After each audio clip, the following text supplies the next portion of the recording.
Monsieur Margy, votre plan pour la création d'emplois, c'est la planification écologique?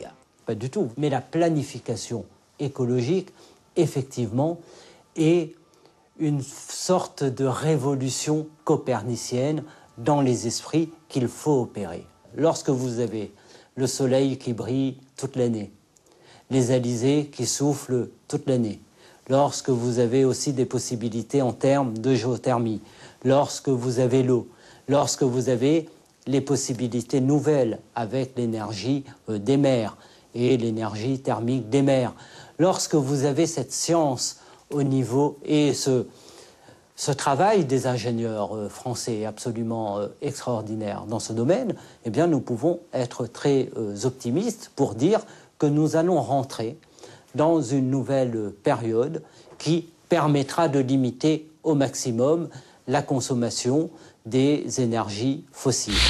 Jean Lassalle, quelles sont vos solutions pour l'emploi outre-mer?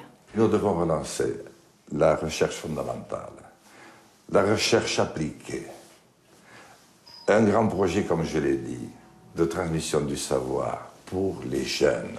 Celui qui a la capacité ou la volonté de devenir ingénieur, celui qui a la magie de la main, qui peut transformer la matière, pourra le faire. Il faut que tout ce monde se retrouve sous l'autorité du maître. À partir de là, je pense qu'il faut retrouver d'abord nos métiers traditionnels, parce qu'ils ne sont pas vieux. La possibilité d'ouvrir pendant tout l'été. Les professeurs qui le souhaitent se mettront au travail. Ceux qui sont à la retraite reprendront du service pendant 1 mois et demi. Et je trouverai 15 000 petits patrons et 15 000 jeunes, ou moins jeunes, qui veulent apprendre un métier.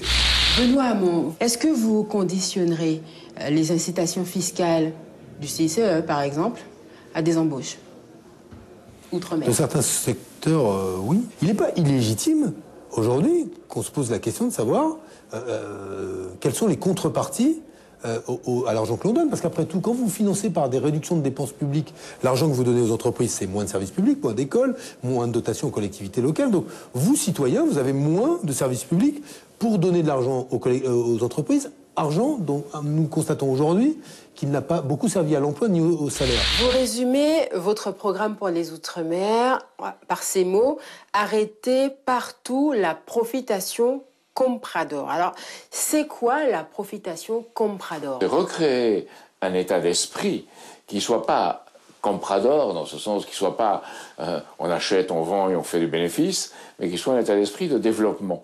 Donc il faut autre chose pour recréer un vouloir vivre nouveau entre l'outre-mer et nous.